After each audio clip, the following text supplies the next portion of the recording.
Hello, and welcome to the Cryptocurrency News channel. Today, this is just an overall altcoin update. We're going to have like 6 or 7 altcoins, just big things that you might know, but some that you might not know that you might have forgotten.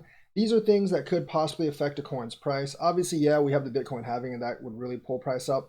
But these are, from a couple of coins that we talk about, some we don't talk so often about. And just a reminder that these things might affect price, so you might want to look at these coins. I'm obviously not going to go over like all 5,000 altcoins. So I don't have updates on all of them. So if you have your favorite altcoin that actually has any kind of like big news, I'm not talking about like a bug fix in version like 1.1.1 to 1.1.2. I don't really care about that. That's not going to affect price. But I'm talking about if you have like any big like staking news or any like confirmed exchange listing news, stuff like that, um, or you're like releasing a mainnet or something, that's actually pretty big. Let me know in the comments, and maybe I'll do another update. I'll maybe do another update like next week or something on what's actually going on. So starting this off, let's start with SingularityNET. So in March, they're going to start staking. Staking has historically been something that has actually resulted in a price rise, so look out for staking. And they're also going to launch the publisher portal. Also, like I think in April, May, I think the publisher portal is actually April. I think like in early May, they're going to start onboarding their first publishers. So the AI network's actually getting established, and people are actually going to start using it in April or May. So look forward to that. That should boost AGI. So if you're interested in AGI, that might be your time to buy in. That actually happens to be when the halving is occurring. So maybe that'll have an effect on it. You might want to get into it before February, March, just before all the action really begins on AGI. SingularityNET. VET, this is more of a reminder for you guys because most of you guys track VET. Real items, they're launching like a bunch of stuff with the Shopify plugin on February 22nd.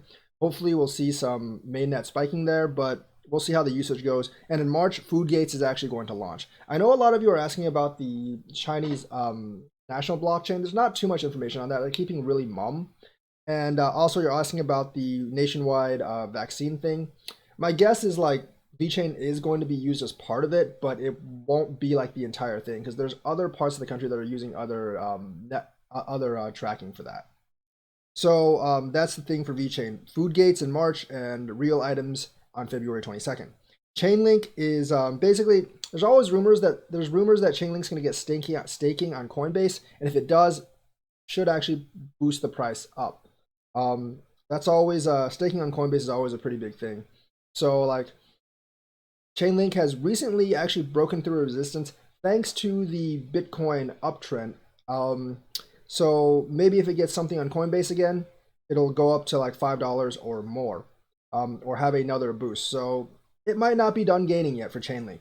Cardano, obviously, we know Haskell just launched. The second part of Haskell will actually be in March, and hopefully in April, Shelley will actually launch, catching the last part of the Bitcoin halving run, which hopefully can push it up with the Bitcoin halving run to maybe 30, 40 cents. So that's definitely something that could definitely push the price up, the Shelley launch. So ONT, Ontology. I think the mainnet's supposed to launch at the end of March. It is one of those Chinese coins. I'm not really too sure on them, but mainnet launching, leading up to the mainnet launch, there's always some kind of FOMO. So you might want to look at if Ontology hasn't already FOMO'd like more than usual before this Bitcoin pump, you might want to look at Ontology. Neo, the mainnet is coming, I think in April. There's going to be a lot of hype, but you need to follow it pretty carefully because it is subject to disappointment and delays. So if there's a disappointment or a delay, then obviously if it was pumping, it's probably going to go down. So you need to keep close track of that if you're going to buy Neo. I'm not a huge fan of Neo. 3.0 is cool, but if 2.0 didn't work, I don't know if 3.0 will. But you can be hopeful, I guess. So for Neo. So Tron, let's not forget they're integrating both DLive and Steemit. I think Steemit's going to be faster. I don't know if they have a timeline on DLive, but DLive I think is the bigger platform. And also I know DLive has more users right now. So DLive could actually have put somewhat of a demand on Tron. It's not YouTube, but it's like the best thing you're going to buy because Twitch isn't for sale basically. At least like I'm not aware that Twitch is actually for sale. So they're going to integrate both DLive and Steemit. Steemit's probably going to be like next month, maybe April, but DLive, I have no idea when they're actually going to integrate DLive. As far as I know, the Lino tokens still work. And last of all, but not least of all, well, maybe least of all, BCH and BSV are both having their halving in April. So after the halving, a lot of analysts are actually saying that the value of BCH and BSV is going to go flow into BTC because that halving actually won't be there. And actually, you're really seeing now that when Bitcoin dips, BCH and BSV, especially BSV, is actually dipping the most out of all the coins. So there's not a lot of, you can see there's actually not a lot of support for either of those coins.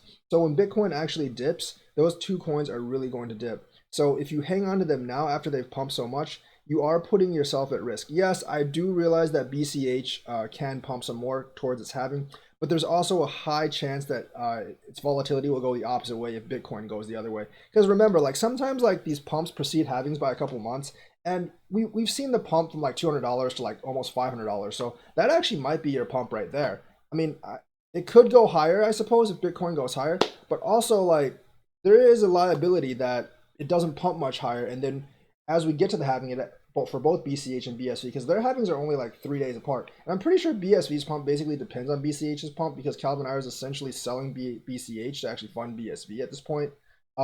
So as BCH comes down, BSV should actually follow, if not immediately, a couple of days later. And plus their halvings are only like 3 days apart. So after they both have, they actually should bleed some back into Bitcoin, depending on like the actual like profitability of mining and stuff. So that's the whole roundup for today. I covered Chainlink, VET, SingularityNET, Cardano, ONT, Neo, BCH, BSV, and Tron. So I hope you enjoyed the update. Thank you and have a nice day.